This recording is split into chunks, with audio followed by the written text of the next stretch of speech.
I think that just as we're living in a nuclear age, we have grown so tremendously in scientific knowledge, it doesn't seem too much to say that men can begin to awaken to the fact that they haven't grown enough spiritually and haven't recognized their spiritual capacities.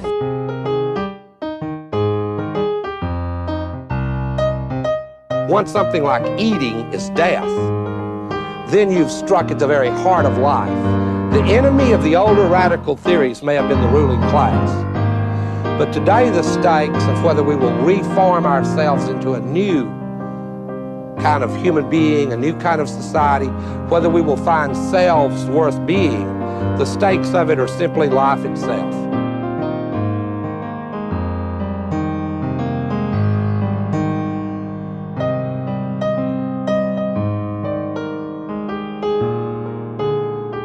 Modernity has created promises that it has no ability to keep.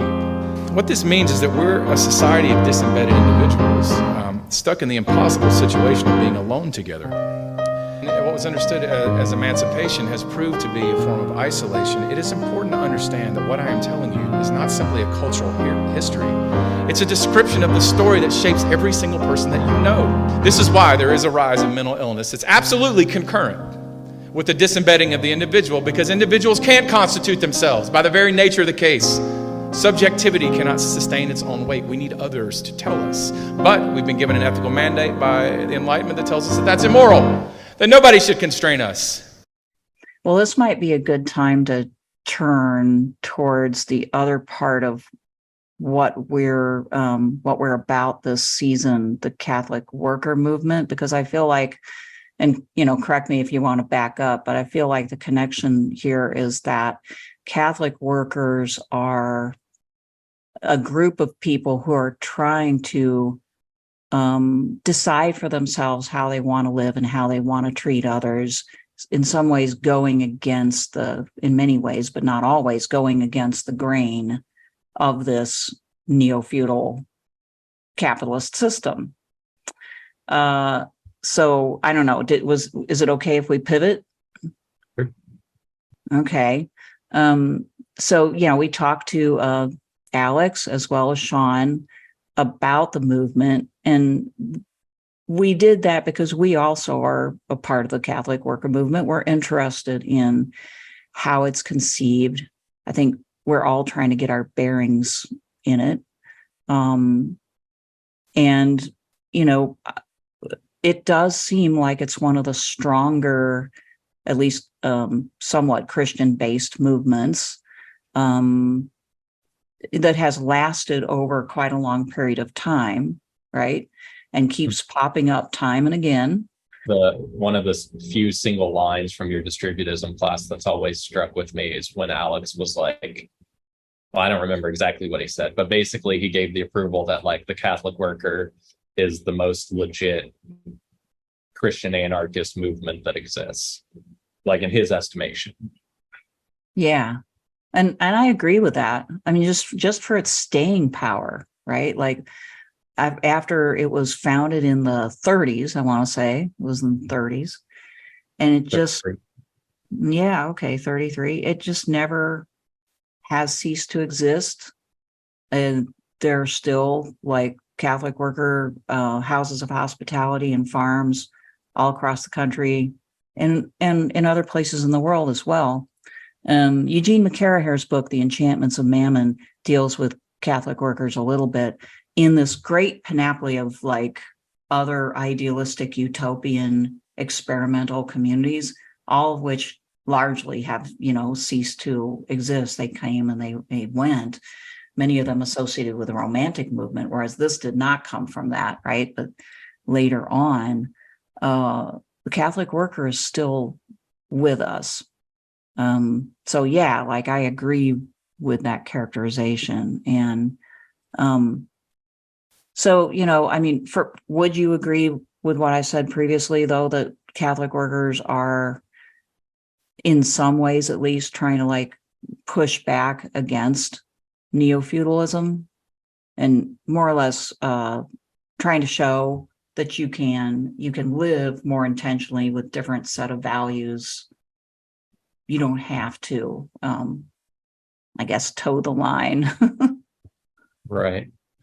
Well, I would say it kind of depends on what kind of a Catholic worker you are, would be my first proviso. My other one would be, I'm still relatively new to this movement. I don't want to speak too authoritatively. But so those two things said, I would say, what kind of Catholic worker are you? Because if we go with my thesis that you have some objections to about, there's like a Morin wing and a Hennessy wing.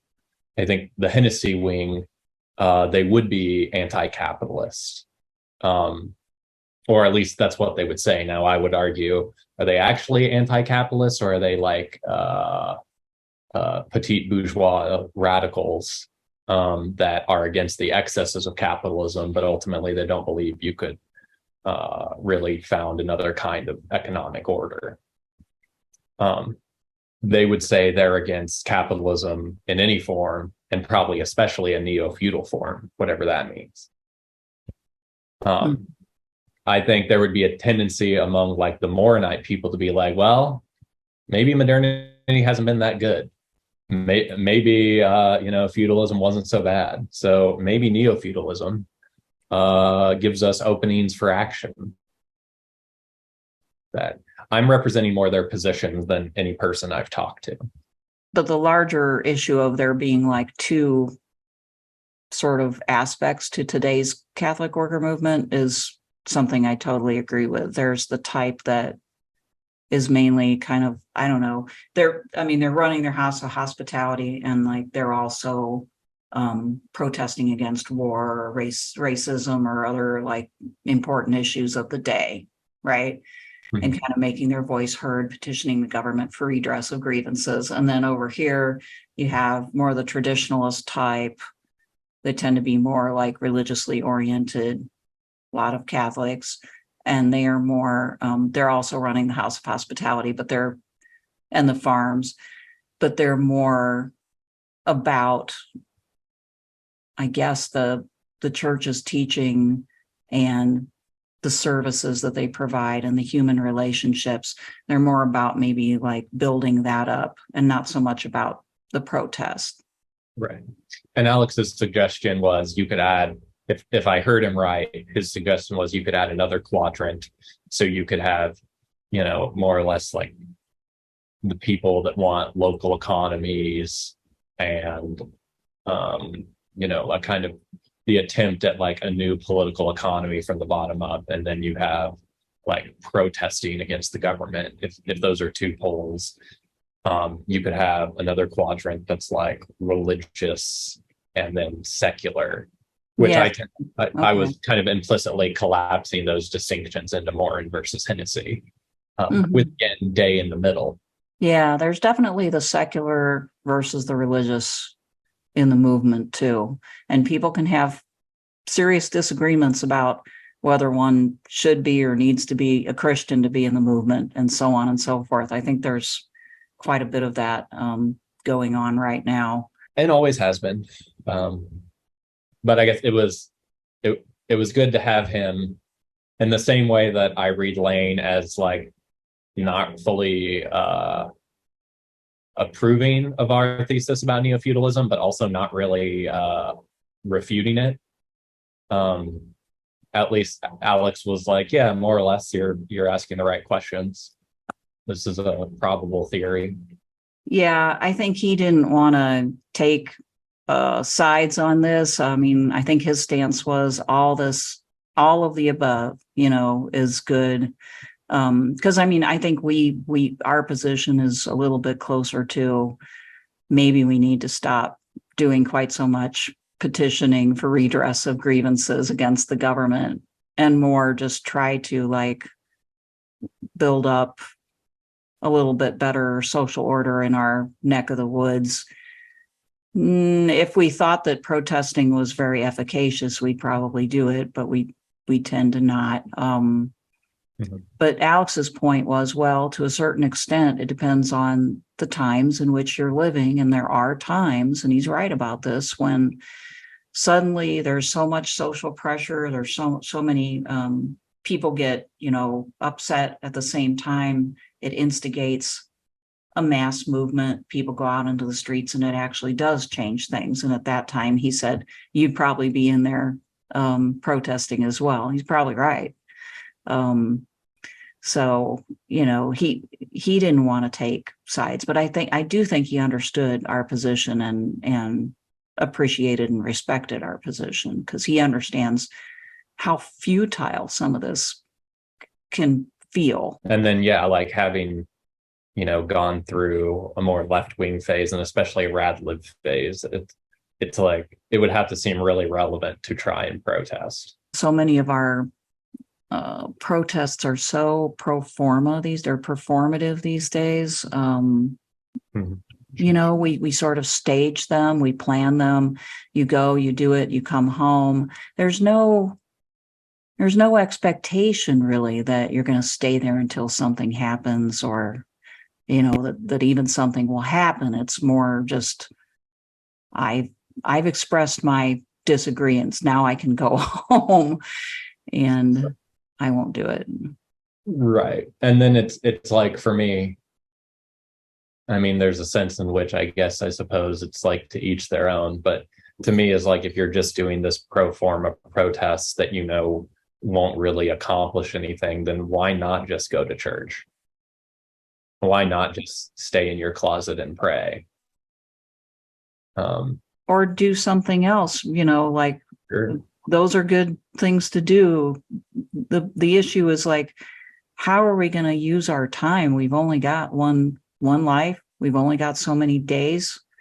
We don't know how many we've got either. And so time's kind of oppressing on humans.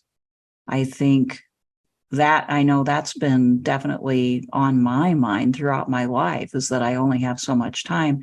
And I've spent a great deal of my life thinking about, how can I have an impact? How can I use my time wisely? And I haven't always made the best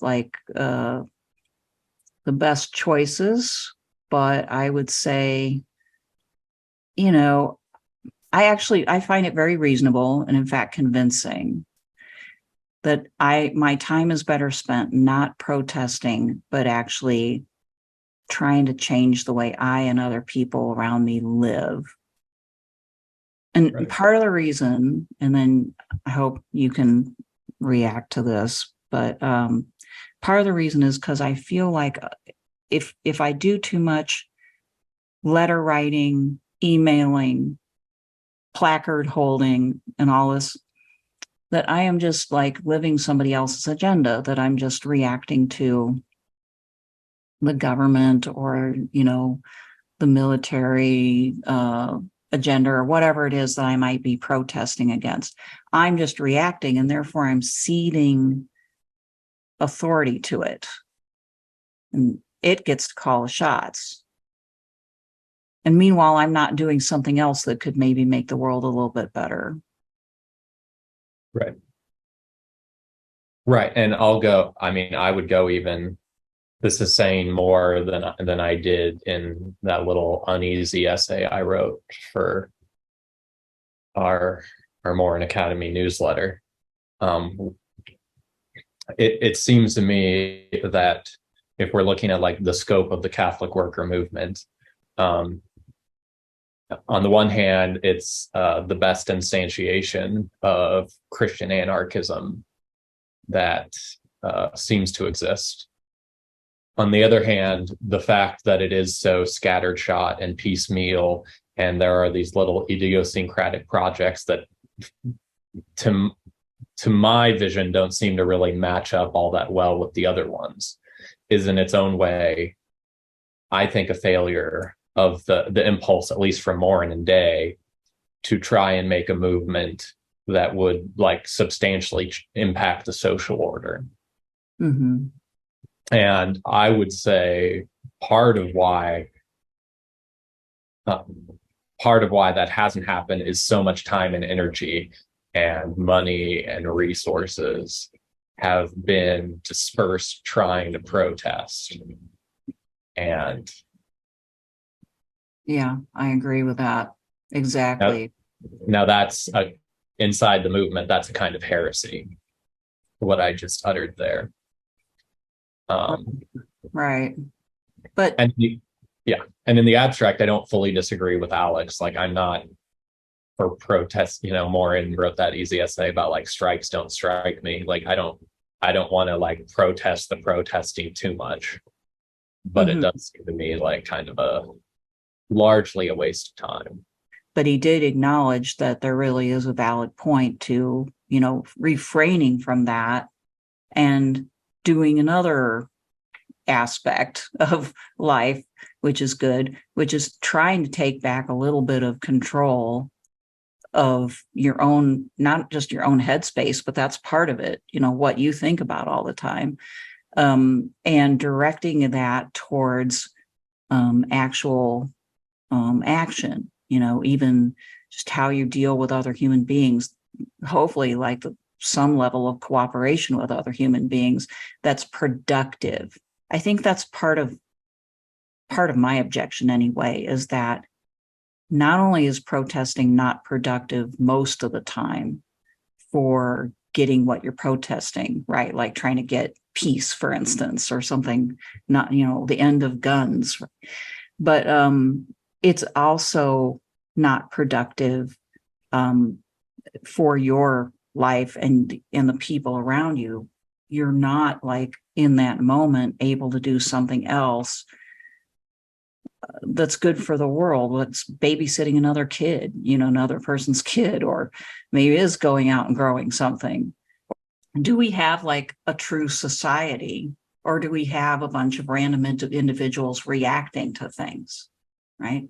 And the only way to get a true society, which makes everybody stronger. Right. And the idea that if I was like, hey, Lori, actually, let's go somewhere and like protest a nuclear plant instead of helping out that farmer today. Not that, it's not like you theoretically couldn't do both, but like what strikes me so much about this type of protest is it's not clear to me, like, it's like it's part agitprop, because if we take it seriously that these people want to protest to change the world, then it's like, and if you're not doing like serious, like direct action, like trying to like blow up a power or like a military factory or something like that, like if we're not going like super hardcore, then you're trying to do a kind of like, like agitprop, I guess, that you're trying to do this theatrical protest whose purpose is to like raise the consciousness of the surrounding populace. And for me, where it's hard, it's one thing to think this in like the 40s or the 60s, but the idea of thinking these kind of thoughts in 23, that like we've got to let people know about the military industrial complex. I can't relate to, well, one, I can't relate to just how you couldn't know, because there's just so much information and books and are you paying attention at all? And, I started paying attention to the war during the war on terror. So like, it's just up front. Oh my God, Spencer, there's so much that people haven't discovered. It's incredible, but we can't spend our whole life trying to get them to discover it either. Sure. And my argument is it's mostly it's either willful ignorance, or if they don't have the time to even begin to learn, they don't have the time and energy to act on this knowledge if they were given it.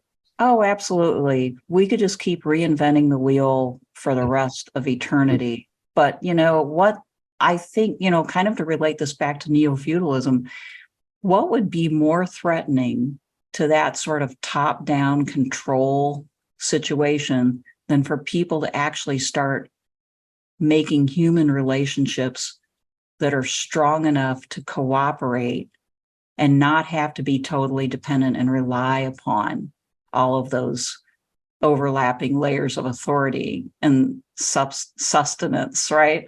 Like if enough people did that, of course, everybody always says that's always the tagline. If enough people did that, which makes me crazy. But I'm now saying it. But like it would be more threatening than most protests, that's for sure. Yeah, I agree with you in theory. In practice, having gone out on a limb. I know. Yeah, it's hard to find people who will do that because they're so like degraded by living in this type of environment. It's hard to get them to reimagine this. Yeah. Yeah. And I've learned there's a big difference, like if we juxtapose the ordinary and the extraordinary, you can get a lot of people to help you out in extraordinary situations. Like you're helping this farmer because he got struck by lightning. Yeah, it's pretty hard to say no to that. It's pretty easy to say no if that farmer needs some help on a random Wednesday. Yeah. Right. There's that. And then like to the extent that part of what we're trying to do is like clarify thought, right? Like Morin's first platform. I guess here's my clarifying thought on the nature of protest. I think this is true. If you or someone else can think it through farther, by all means. But it seems to me protest as it's typically understood in these circles, it's either conceived of as this kind of agitprop, social awakening sort of thing, which I see very little evidence of working, at least in any kind of mass scale. And if the point isn't to change society, well, then my deal is, why are we doing this? Which leads to the next thing. The other half of the agitprop is it's a kind of spirituality. And like the kind of, a type of spirituality. Like we went and we listened to a talk from as prominent of a voice as you can get in the Catholic worker movement a year ago. And one of the things that stuck out to me about it, I mean, there were a lot of good things, but this person had done like about as serious of a protest as you can get without getting locked up for decades. And what struck me about it was she emphasized feeling like something inside of her changed by doing this protest, which is all well and good. But then where I get, and maybe I'm being too like neurotic, but it's like, is the point to change society or to change ourselves internally in a kind of mystical way? Right. I think people oftentimes get those two things just well nigh confused, actually. They really do.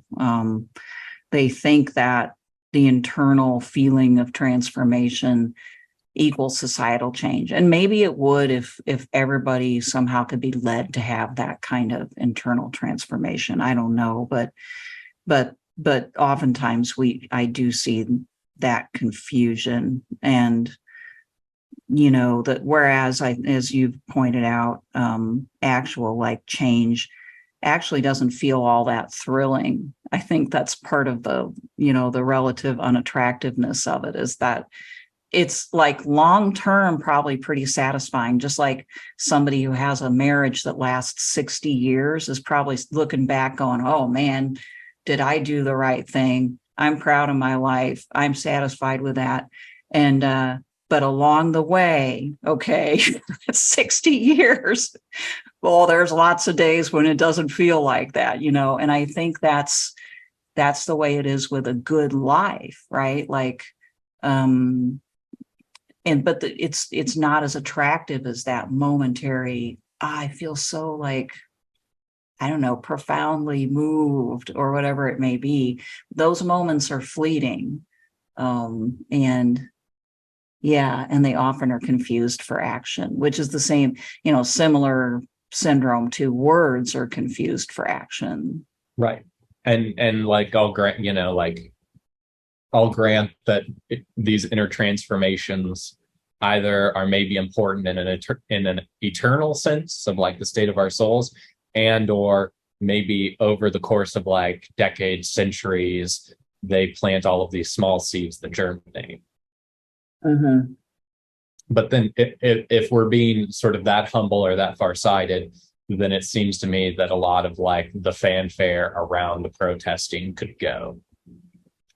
Sure. And it is religious in nature. It's religious and it's in the way that it works on people's imagination and on their souls. And that's why it's so like attractive. It has most protests have kind of like almost a liturgical nature, and there's like stages and there's like transformational moments, and lots of times there's speakers and there's regalia. And yeah, I could go on, but like, it's a whole thing. Like it can become a substitute for just going to church, actually. Yeah. I was going to say like among the functions of getting people into this space of protesting, and for a lot of people, it's not even like getting out in the streets, it's just tweeting or something like that. But reading articles, yeah. Yeah, right. Writing articles, reading articles, Yeah. getting on YouTube. Which is another layer of my sort of symbolic emotional activity is somehow or other adding up to a material change in the world. Part of being a subject under capitalism and or neo-feudalism is imagining that somehow or other our consumer choices have meritorious political or economic or social effects. Mm-hmm. And I don't want to 100% refute that, but that can very easily turn into the types of media I consume is inherently virtuous. And then also the people that consume the opposite of what I consume are inherently bad. And this is all a deeply meaningful. I'm really just saying like our entertainment and our journalism are just one flashpoint in our interminable culture war. Totally. Yeah. And what we wear, I mean, you can apply this to what we eat, to what we do with our hair. I mean, a lot of our culture is tied up with making, these statements about who we are. And that kind of does lead to the point I wanted to make, which is that the type of capitalism that we have has no problem with that, thrives on that, doesn't have any problem with us having our that type of self-expression, doesn't have any problem with us bickering with each other endlessly and not cooperating either. In fact, that's all great. So, it's sort of almost fuels the need for more. Well, you see it in what Doug was talking about, right? It fuels the need for more control. In his case, for the topic of speech, right? But also control of behavior and so forth. The more that people bicker and fight and become sort of divisive, the more justification there is for control. So it just, it feeds on it. There's no problem with people doing these things. There would be a bigger problem if people stepped back from doing those things and actually just started living their lives differently, and not just by not consuming or only consuming certain things. That's why really, I mean, the only answer, the only real like counter neo-feudal move would be more actual human engagement. My concern is, would it still be more or less co-opted by like the neo-feudal thrust of society? Well, it would try. I mean, I'll remain agnostic. Right. It would certainly try. And there may be no escape. As you said that, I was thinking, oh, here's an idea for the developers, right? Like, right. Yeah, it's further, it fits along with the parcelization of power, whatever green capitalism might be coming down the pike, which I guess I hope, since we're getting capitalism, I hope it's green. Yeah.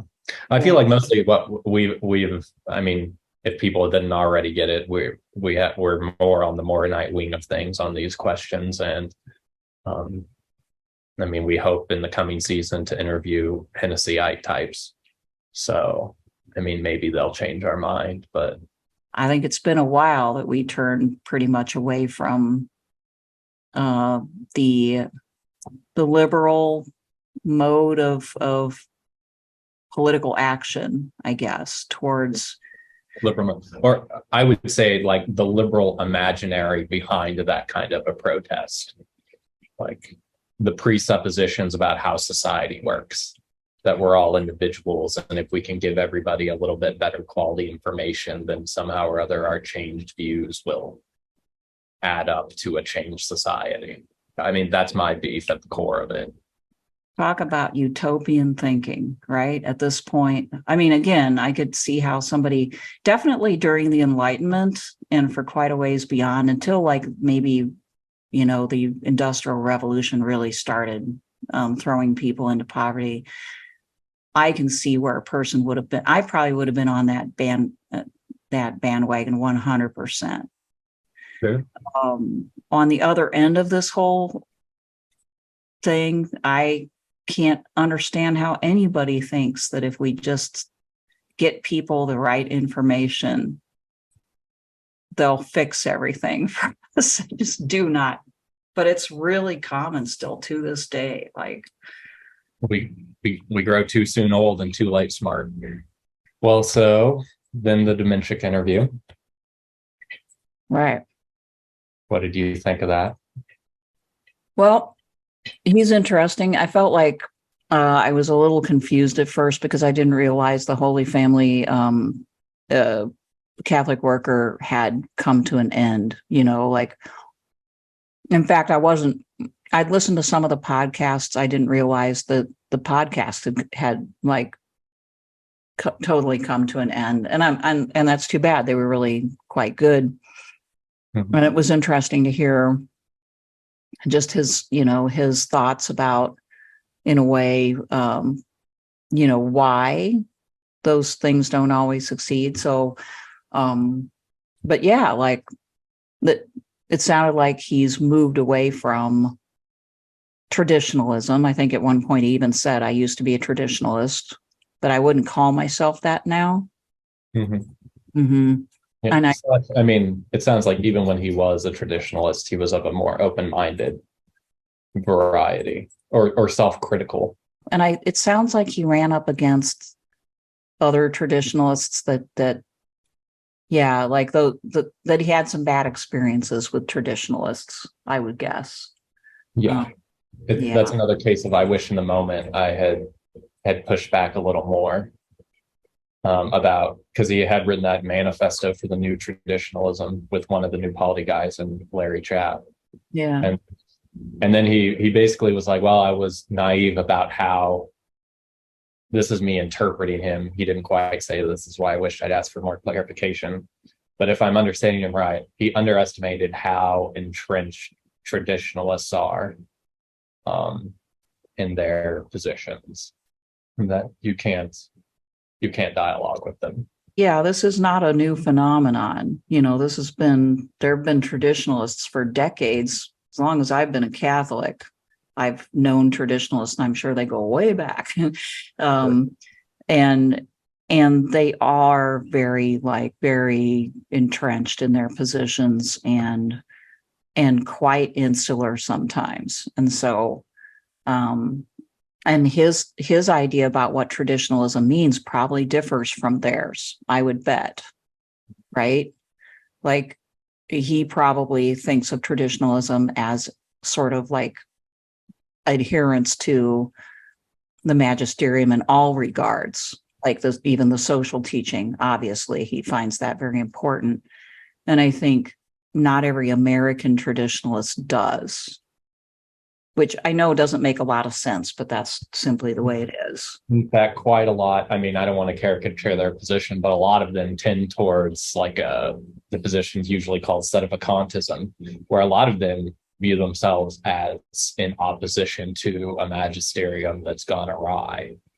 And Absolutely. Then there's all sorts of complications of being sort of the remaining remnant church that is also Catholic and universal. And anyway, that's a whole thing. Yeah, Swan, if people want to know more about that, go back and listen to our podcast with Swan Sana from season 2. But yes, right. Like, you would think a traditionalist would be like, I'm adhering to the church 100%, all of its social teachings, all of its dogmas. But what you run into is people who have that conspiratorial mindset about the church and who disagree with quite a few aspects of it, think it should do things differently, and are not willing to like actually obey all of the church's teaching, particularly Vatican II and post-Vatican II teachings. So it Right. sounds like he went into it with a different frame of mind of what traditionalism was going to be for him, and he met up with others that didn't see it the same way, and that caused part of a problem. And now he's with New Polity. Or yeah, at least writes for them. Yeah. Right. Yeah. Right. We did ask him at one point about like why, because the Holy Family Catholic worker lasted 3 years. Let's just say 2 or 3 years. Mm-hmm. And it sounded to me like the reason why it eventually dissolved was because of a couple of things, that he had a family with, he had kids, and the demands of living in a community like that in close quarters and cooperation was a bit much for a person with a family, especially with little kids. And then also other people, for whatever reason, also discerned out at around the same time. Mm-hmm. And so they just... Economic pressure of being evicted. Oh, that's right. That's right. Yes. At this point in time, it can't work for him. And so now he's moved on to something else. It did raise the issue of living in this type of community for people with families, and whether it is a bit much to ask people with families to like live in close quarters or to cooperate quite so strongly with others when they have kids. I have one kid, you have no kids at this point. Maybe we don't have the right to talk, but like... I have a goat. Does that count? Somewhat, I mean, if you add the goat and the chickens together, it might end up being like almost a kid. And a dog. You've got a dog and 2 cats. Dogs, 2 kids. Go ahead. Yeah. I, as a parent, thinking back on the needs of my family and especially my kid, I would probably not do it.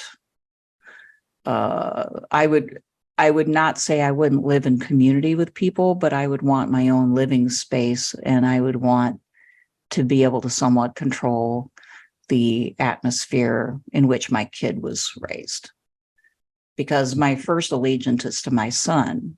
And so, I mean, that's just the way it is, I think, right? Like when you have a child, that becomes your number one obligation. There should be a clash between that and any other, priority, really, if we're doing our job right. Which to me, the taking what we can from his story, and then like what you're saying, I partially view that as another failure thus far of the Catholic worker movement, that people see, to whatever extent people see the demands of having a family and raising children as irreconcilable with doing Catholic worker projects. Like, I don't think that was the original vision. But yeah, and right, Day had a kid. I think she grew up in and around the House of Hospitality, did she not? I believe so. But yeah, I doubt if that was well worked out at the beginning. If, for instance, I mean, I know there's a great value on voluntary poverty within the Catholic worker movement, which means that, you devote a lot of time to the worker. You have maybe a part-time job to make a little bit of money. You're living in communal quarters. And that seems more like reasonable for a single person in our society. And we have to take into account we're living in our society, right? A single person it's risky, but they can do it. But a person with a child then feels like, ooh, do I want to impose this on my child within the larger context of this society with all of its expectations? I mean, ideally, and this is based partly on our conversations from season 2, I would love it if the church supported Catholic workers much more and allowed for a context where they could do their work with some financial support and security so that they could live out their lives in that vocation if they wanted to. But you're talking about a few different things. You're talking about a deeper integration of the church with the worker, which a lot of people either in the worker or in the church wouldn't want.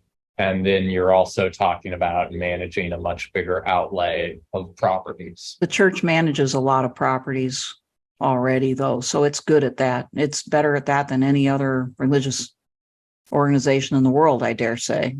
So I think that one could be overcome. But the first one is a more serious objection, which is that the Catholic workers themselves would perhaps not want that. Well, I'm saying large parts of the clergy don't want it. Most Catholic workers probably wouldn't, or lots of them wouldn't want it. And also most non-Catholic worker laity would also not want it because, his line about, I don't remember if it was Pius the 11th or the 12th saying most people are social modernists. They might be theological conservatives even, but at the end of the day, they're liberal subjects. Can't we just get on with things? Why do we have to be so rigorous in our critique of modern society? I think we should get on with things as far as our practice goes.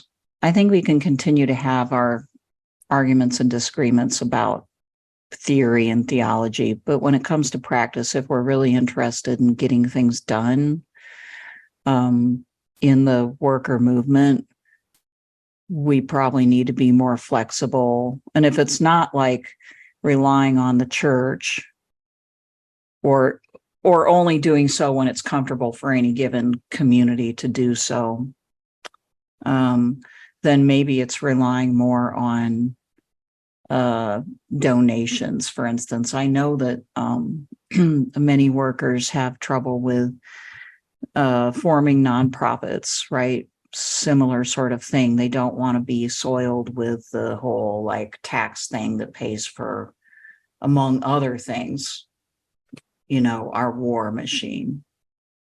And I get that. I sympathize with that. But you put the worker movement, which does so much good, up against so many organizations that do this and are so much better supported. I think it's probably worth bending and compromising.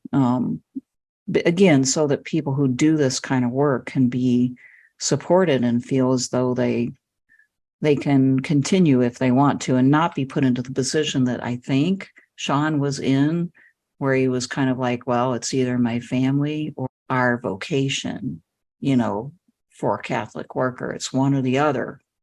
I hope that doesn't need to continue to happen. Well, and to me, what really came out about it and where I feel like to some extent, I mean, in terms of like living people that had helped to bring me into the Catholic worker, it was him and Larry Chapp, like hearing their arguments as I was converting to Catholicism, as I'd already like read more and was involved with the other Catholic worker here. He's been a big influence on us there. It was striking how on the one hand, like theoretically, he has so many things figured out. He has the synthesis where he can incorporate all sorts of radical thoughts into a wider Catholic framework. But then it's like, okay, so you're really embedded in a community. What's happening? And it's like, well, I'm volunteering in another Catholic worker and we're trying to figure it out. And I'm not saying that's a fault on his end, but to me, it's another indication of like, I guess, a fault of the movement, in the sense of instead of him having to figure it out, to some extent, he does have to figure it out, but to some extent, there should be such a vibrant movement if these ideas are as lively as they seem to me to be. They should be motivating so many institutions that the question should be like, what are my options? Like, what institution do I join? Or can these institutions help me figure out his own worker situation? I guess to me, the subtext of what he was saying is he seemed very alone. And I don't want to put words in his mouth, but that's how it kind of seemed to me.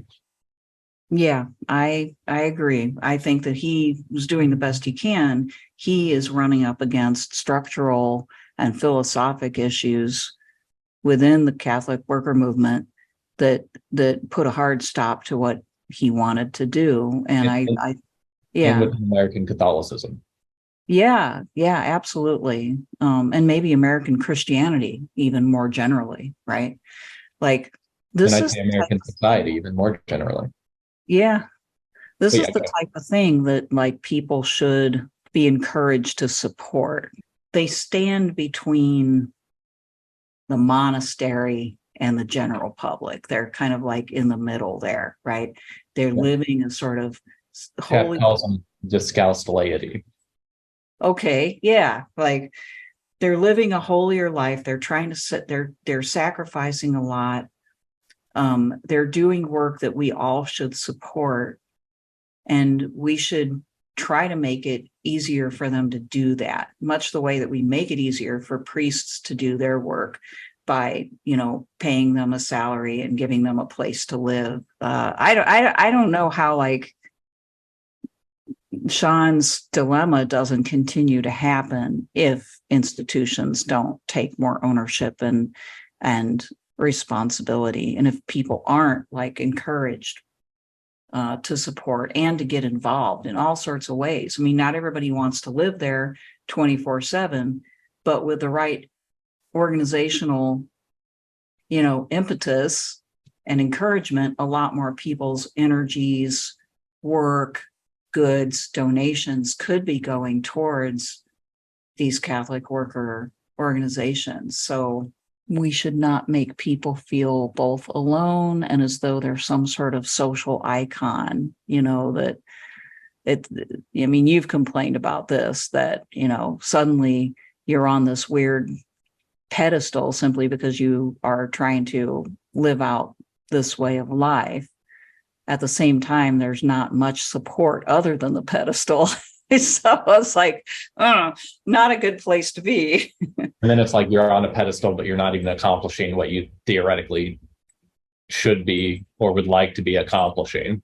Yeah, you never wanted to be on a pedestal. I mean, this is an uncomfortable position that it puts people into and serve no purpose. What you need is support and people. Yeah, people. That's what you need.